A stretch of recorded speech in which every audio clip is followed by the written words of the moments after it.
Okey, ini contoh-contoh kita berkawan dengan alim ulama. Waktu saya sakit dulu, cerita lah, saya datang cerita je. Waktu saya sakit dulu, operate perut, balik jumpa dia, jumpa ulama ni. Apa dia kata? Dia kata, saya umur 84 tahun, tak pernah buang air besar berdarah, puasa tak pernah. Apa amalan dia? Dia kata, semayang sunat subuh. Amalan dia semayang sunat subuh. Rakaat pertama baca Fatihah, kemudian baca Qulu amanna billahi wa ma unzila ilaina wa ma unzila ila Ibrahim wa Ismail wa Ishaq wa Yaqub wal asbaq wa ma utiya Musa wa Isa wa ma utiya an-nabiyyuna min rabbihim la nufarriqu baina ahadin minhum wa nahnu lahu muslimun. Kemudian alam nashrah, kemudian qul ya ayyuhal kafirun. Rakaat kedua Fatihah, qul ya ahlal kitab ta'alu ila kalimatin sawa'in bainana wa bainakum alla na'budu illallah wa la nusyrika bihi syai'a wa la yattakhidha ba'duna ba'dha arbaban min dunillah fa in tawallaw faqulu ashhadu bi anna muslimun. Alam tara kaifa fa'ala rabbuka bi ashabil fil, dengan qul wallahu ahad. Ayah amal sejak daripada dulu sampai sekarang tak pernah buang air berdarah. Sebab tu waktu saya operate 25 jahitan tu sebab saya buang air darah. Jadi confirm tak amal. Jadi tu amalan yang dia bagi. Dua amalan dia. Ada lagi, banyak lagi amalan nak pelaris kedai pun ada. Kedai dah mati dah, tak hidup. Tokek Tom Yam datang jumpa dia, minta tolong dia. Dah ada amalan, kena puasa 3 hari. Yang tu kita datang lain kali. Bagi banyak-banyak sekali, banyak sangat. Tak apa, kita datang lain kali. Jadi saya nak cerita kelebihan kita berkawan dengan alim ulama. Jadi hari ini ayat berapa? Surah Al-Baqarah ayat 163 dengan 164. Muka surat Al-Quran Mashaf Uthmani, cetakan Madinah Al-Munawwarah, berada pada muka surat yang paling bawah sekali ini, muka surat 24 dan muka surat 25. 24 satu ayat, wa ilahukum ilahu wahidun la ilaha illallah rahmanur rahim. Tuan-puan dah ingat dah ayat ni. Kemudian ayat inna fi khalqis samawati wal ardi wa ikhtilafil laili wan nahar, sampai lah. Maknanya 2 ayat dia baca. Baca ayat ni waktu nak tidur, insya-Allah tidak akan kena penyakit nyanyuk sampai bila-bila. Muka surah 24 dengan 25. Ayat apa tadi? 1, 2. Tak ingat. 1. Ustaz pun tak ingat nyanyuk dah. 163, 164. Jadi saya nak cerita kelebihan kita berkawan dengan alim ulama. Itu satu orang ulama. Baru seorang. Seorang lagi Tuan Guru Haji Abdul Rahman.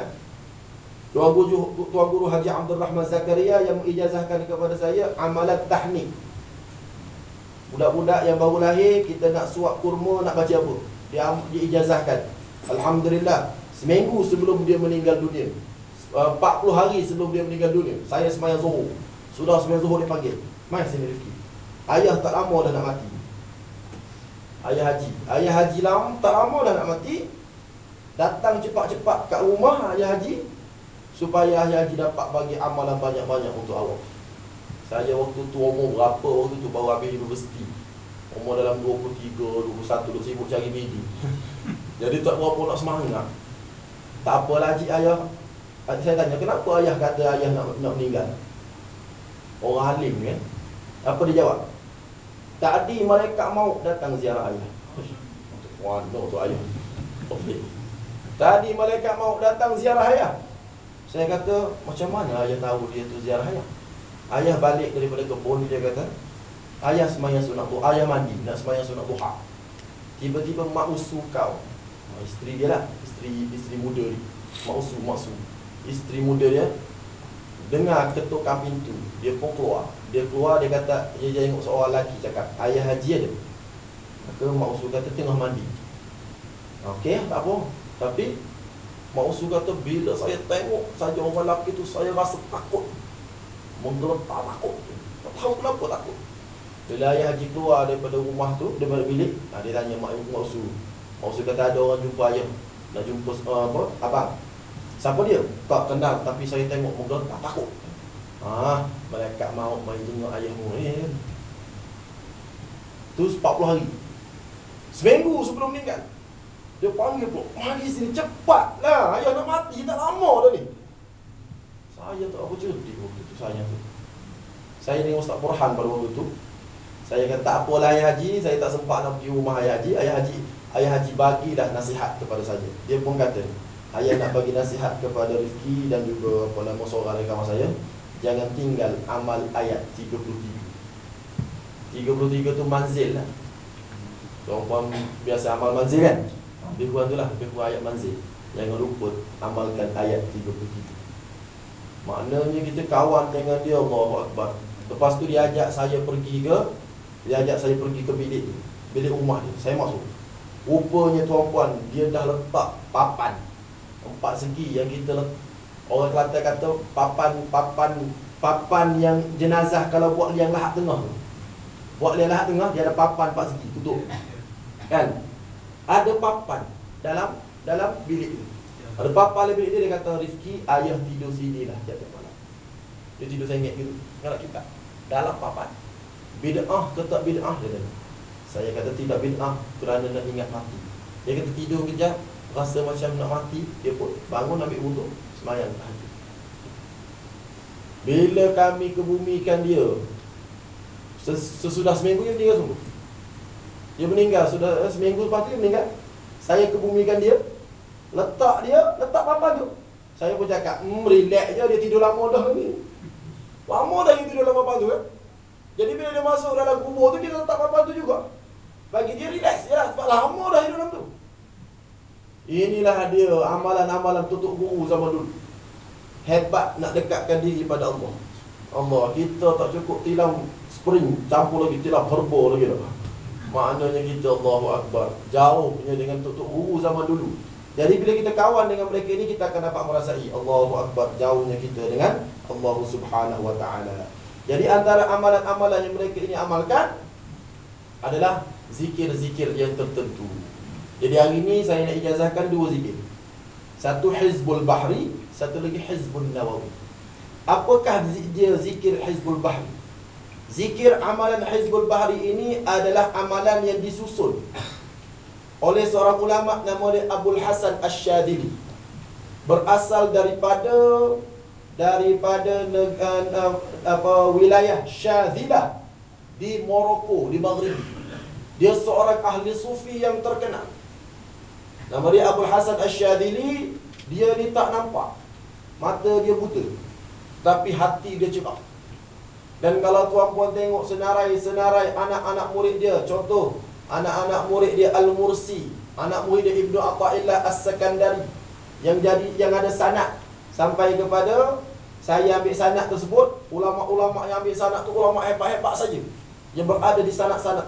Antaranya Syekh Zakaria Al-Ansari, pengarang kitab Fathul Wahhab.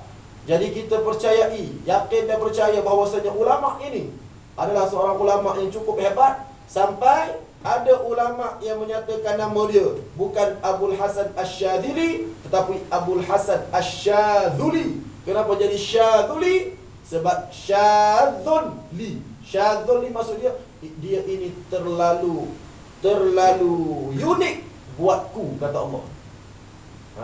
Allah gelaran tersebut didengar bila dipanggil syadzun li. Maksud syadzun li, orang ini terlalu unik bagi Allah Subhanahu Wa Ta'ala. Jadi ada ulama baca nama dia Abul Hasan Asy-Syadzili, ada ulama baca nama dia Abul Hasan Asy-Syadzili. Jadi dihimpun, ada Bismillahilladzi la yadurru, ada A'udzu bikalimatillahi tammat, ada banyak ayat-ayat yang bila saya kaji semula memang ada sandaran-sandaran hadisnya. Dan kalau tuan-puan type dalam YouTube Hizbul Bahri, type ni Hizbul Bahri dalam YouTube, tuan-puan akan tengok ramai alim ulama yang besar-besar yang mengamalkan amalan ini, dan ada suara. Tuan-puan nak dengar. Dan ada seorang ulama di Amerika, dia mensyarahkan amalan Hizbul Bahri. Kenapa baca Ya Ali, Ya Azim, Ya Halimu, Ya Alim? Mana dalilnya? Dia syarah dengan bahasa Inggeris. Ada dalam YouTube, ada syarahan dia, tajuk Hizbul Bahri. Jadi saya rasa bila tuan Qadi Syekh Azman minta saya untuk ijazahkan amalan ni, saya kata alhamdulillah. Moga Allah Subhanahu wa taala sebar-sebarkan amalan siapa ni? Amalan ulama-ulama besar. Jadi tuan-puan hari ni insya-Allah dapatlah amalan ini, alhamdulillah. Tapi sebahagian ni dah adalah yang saya sudah ijazahkan. Baik. Jadi macam mana boleh lahirnya amalan Hizbul Bahri? Abul Hasan Asy-Syadzili rahmatullahi alaih, beliau pergi ke Mekah nak buat haji. Sampai di pertengahan jalan, kapal layar dia naik tu tak ada angin. Bila tak ada angin nak tolak, maka kapal tersebut tersadai di tengah-tengah lautan beberapa hari. Sehinggalah dia bermimpi bertemu dengan Rasulullah sallallahu alaihi wasallam, dan Rasulullah SAW ajarkan kepada dia Hizbul Bahri. Hizbul Bahri ini, al-bahru tu maksud dia laut. Hizbul Bahri itu hizib yang didapati di tengah-tengah laut. Maka dia mimpi jumpa. Bila dia mimpi jumpa, besoknya dia cakap kepada kapten kapal, siap sedia, kejap lagi kita akan berjalan. Kapten kapal kata, mana anginnya? Kejap lagi angin datang. Dia baca doa ini, kemudian angin datang sampai ke Makkahul Mukarramah. Sampai ke Makkahul Mukarramah dapat buat haji. Kapten kapal tersebut merupakan orang Kristian. Kemudian orang Kristian itu menganut agama Islam. Kerana hebatnya amalan tersebut. Jadi amalan tu kalau ikut kitab-kitab lama menyatakan Syekh Abul Hasan Asy-Syadzili ambil daripada Rasulullah SAW dalam mimpinya. Kemudian Syekh Abul Hasan Asy-Syadzili mengajarkan kepada anak muridnya, Syekh Al-Mursi mengajarkan kepada anak muridnya, Ibn Atha'illah As-Sakandari mengajarkan kepada anak muridnya, dan anak muridnya sampai kepada Syekh Nuruddin mengajarkan kepada Syekh Muhammad Subki, dan Syekh Muhammad Subki mengajarkan kepada Syekh Muhammad Rifqi. Tak ada Syekh tu, Ustaz Muhammad Rifqi. Jadi Ustaz Muhammad Rifqi dijazahkan kepada Imam Rashid. Imam Rashid akan ijazahkan kepada tuan-puan ke, ataupun saya terus hari ini, boleh berlaku. InsyaAllah saya rasa saya akan ijazahkan pada malam ini. Dan kalau siapa-siapa dah dapat ijazah, sebahagian daripada tuan-puan dah ada dalam buku ni, saya yakin dia percaya. Ada dalam kad. Jadi ada yang tak bawa, tak apa, saya bawa hari ni, bagi dulu untuk ijazah. Kalau tuan-puan rasa nak belilah, nak beli RM10. Jadi untuk ijazah, ambil dulu, saya nak ijazah. Rasa ada dah kat rumah, hantar balik, tak apa. Yang penting tapi sikit juga orang ramai, tak apa. Baik. Jadi malam ni majlis pengijazahan amalan. Sesetengah surau yang saya ijazahkan ada yang mengamalkannya. Ada yang cukup waktu apa, dia ambil satu waktu. Satu waktu dia ambil, dia pun minta anak-anak murid, anak-anak jemaah suraunya untuk mengamalkan ramai-ramai.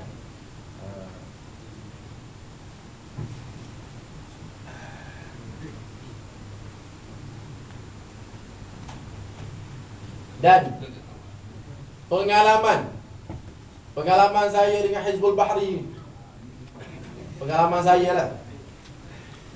Saya tulis buku ni, buku amalan Hizbul Bahri ni, pada tahun 2008. Sebelum saya buat umrah di bulan Ramadan 2008, saya tulis buku ni. Kemudian sesudah saya tulis, ada doa-doa. Dalam buku ni bukan Hizbul Bahri aja ada. Ada doa Anas bin Malik, ada doa Abu Darda, ada doa Aisyah radhiyallahu taala anha, doa-doa orang-orang yang hebat-hebat. Jadi saya tulis buku ni. Sesudah saya tulis, saya bagi tahu kepada guru saya, iaitu Al-Fadhil Ustaz Subki, Ustaz, tolong cetak dan sebarkan. Saya bimbang kok saya mati kat Mekah, ilmu buku tak ada, rugi. Sebab-sebabnya kalau saya mati, ilmu ni sudah tersebar. Saya pun pergi ke Makkahul Mukarramah. Pergi ke Makkahul Mukarramah, kejap saya dapat SMS. Ustaz Subki kata saya dah cetak dan dah mula sebarkan. Alhamdulillah, syukur. Kemudian pada waktu itu saya buat umrah. Bila buat umrah kita tawaf kan. Tengah saya tawaf, tuan-tuan. Ini pengalaman tulis Hizbul Bahri. Tengah tawaf, saya ikut sepasang suami isteri. Suami isteri daripada orang Arab. Ikut belakang dia. Ikut belakang saya tengok dua orang ni tengah bertawaf, dia baca apa? Ya Aliyu ya Azim ya Halimu ya Alim anta Rabbi wa ilmuka hasbi fa ni'mar Rabbu Rabbi. Dia baca Hizbul Bahri. Saya baru je dapat cerita, ustaz dah cetak dan sebarkan. Tiba-tiba saya buat umrah, saya saya tawaf, saya dengar Allah perdengarkan hamba-Nya untuk membacakan Hizbul Bahri yang saya baru siap karang dan sebarkan. Allah Ta'ala bagi saya dapat dengar orang bertawaf baca Hizbul Bahri. Ya Aliyu ya Azim ya Halimu ya Alim anta Rabbi wa ilmuka hasbi fa ni'mar Rabbu Rabbi wa ni'mal hasbi. Saya pun tawaf ikut belakang dia. Belakang ni dengar apa yang dia baca. Waktu tu ya Allah ya Tuhanku, kau tunjukkan kepada aku sebarkan sikit ilmu, kau perdengarkan benda ini di depan Kaabahmu ya Allah ya Tuhanku, moga berkat ya Allah, amin ya rabbal alamin. Itu pengalaman lah. Jadi saya cukup seronok dengan amalan ini. Dan amalan ini telah saya ijazahkan di Masjid Kampung Pasir. Jadi antara, kalau mengubat memang alhamdulillah lah, antara kelebihannya Hizbul Bahri ini boleh mengubat. Kalau tuan-puan nak jadi apa nama, nak buang-buang apa nama orang kena histeria, tuan-puan baca insya-Allah, dengan izin Allah, yakin kepada Allah insya-Allah hati itu akan panas dan dia akan keluar dengan izin Allah Subhanahu wa taala. Jadi malam ini kita ijazahkan dua amalan. Siapa-siapa yang tak ada tu tolong kongsi-kongsi lah. Baik. Dan siapa-siapa yang tak ada, kalau nak beli juga, beli di Badan Cemerlang, tajuk dia Wirid Ulama Muktabar. Benda sama je, benda sama saja, tetapi Telaga Biru Al-Fadhil Ustaz Zahzan minta untuk cetak. Cetakan terbaru Ustaz Zahzan cetak. Nama buku ni Wirid Ulama Muktabar. Pergi kat Badan ada jual. Badan ada, MPH ada, Wirid Ulama Muktabar. Ini cetakannya sekolah saya cetak, sambil berderma untuk sekolah saya. Jadi tuan-puan, kalau yang baru punya cetakan, Al-Fadhil Ustaz Zahzan cetak. Baik, saya akan ijazahkan amalan ini sebagaimana saya terima daripada guru saya. Maka tuan-puan, kita akan baca ramai-ramai, insya-Allah. Pengalaman sekolah tahfiz Pasir Mas. Inilah yang apa nama penerbit buku ni. Dulu anak-anak murid dia ada yang kena histeria, ada yang kena, walaupun dah baca Quran, orang hafal Quran tu, ada juga kena histeria. Maka pengetua iaitu Ustaz Muhammad Suki, pengarang bersama ni dengan saya ni, dia arahkan supaya semua pelajar-pelajar lepas saja semayang fardu isyak, lepas berzikir dan berdoa, mereka akan wiridkan kuat-kuat dengan menggunakan mikrofon di masjid. Wirid dua amalan ini. Ya Aliyu ya Azim ya Halimu ya Alim anta Rabbi wa ilmuka hasbi. Baca dua ni lebih kurang dalam 10 minit habis. 10 minit habis bacaan. Jadi tiap malam tuan-puan, sekolah tahfiz, Mahad Tahfiz di Pasir Masjid, penerbit buku ini, dia bacakan. Alhamdulillah, selepas diamalkan amalan ni, dengan izin Allah Subhanahu wa taala, sudah tidak ada lagi penyakit-penyakit histeria dan rasukan-rasukan di sekolah tahfiz tersebut. Jadi malam ni Ustaz Hasan ada, saya terus ijazahkan Ustaz Hasan dengan pelajar-pelajar terus boleh amal kat sekolah tahfiz sana. Lepas Maisha terus amalkan insya-Allah. Tiap-tiap malam kita dapat amalkan wirid-wirid ulama-ulama yang hebat ini. Baik. Muka surat 36. Di dalam muka surat 36 ini sanad dia. Sanad ni maksud dia, amalan ini diambil daripada mana? Amalan ini tuan-puan ambil daripada saya ambil daripada Ustaz Suki. Ada dua nama kat depan ni, pengarang ni. Kemudian Syekh Ustaz Suki ambil daripada, kita tengok sanad dia tulis itu, alhamdulillahirabbil alamin wassalatu wassalamu ala rasulil amin wa ala alihi washabbihi ajma'in, amma ba'du, fa aqulu qabiltu ijazata hadzal hizbi min Syekhil Fadil Muhammad Nuruddin Marbu Abdillah Banjar Al-Makki. Aku terima ijazah amalan ini daripada tuan guruku yang bernama Muhammad Nuruddin Marbu Abdillah Banjar Al-Makki. Iaitu masih lagi hidup lagi orang ni. Orang asalnya Banjarmasin, Indonesia, belajar kat Mekah lama. Jadi dipanggil dia Banjar Al-Makki. Tuan-puan type dalam YouTube nak kenal dia, tuan-puan type je Nuruddin, Syekh Nuruddin, akan ada ceramah-ceramah beliau. Syekh Nuruddin mengatakan, aku meriwayatkan amalan ini an syaikhi, dari guruku Ismail Uthman Zain. Okey. Dan tuan gurunya Muhammad Zaki Ibrahim Asyadili, dan tuan guru Muhammad Yasin Al-Fadani. Jadi aku ambil daripada tiga orang tu dia kata. Aku ambil daripada tiga orang tu. Tok guru ni pula ketiga-tiganya ambil daripada Said Idrus bin Salim Al-Bar. Said Idrus bin Salim Al-Bar ambil daripada Said Salim bin Idrus Al-Bar. Said Salim bin Idrus Al-Bar ambil daripada Muhammad Nasir Al-Hazimi. Sebut seorang sampai kepada Abul Hasan Asy-Syadzili. Abul Hasan Asy-Syadzili ambil daripada siapa? Daripada Rasulullah SAW dalam mimpi beliau. Jadi hari ini saya akan ijazahkan, dan tuan-puan boleh ijazahkan pula kepada orang lain. Jadi hari ini 2 amalan. Jadi saya akan baca Hizbul Bahri dulu, dan beberapa kaedah-kaedah. Jadi kaedah-kaedah ni waktu amal ni, supaya power dia tu lain. Baik. Mula-mula sekali kita bacakan surah Al-Fatihah kepada seluruh guru-guru dan juga orang-orang yang ada sanad. Mula-mula kita bacakan Al-Fatihah kepada Rasulullah SAW, dan juga kepada sahabat-sahabat, dan kepada guru-guru yang kita dapat sanadnya daripada sanad. Okey. Lin Nabiyil Karim wa alihi wa ashabil kiram wa ila jami'i masyikhatin min masyayikhina syai'un lillahi lahumul Fatihah.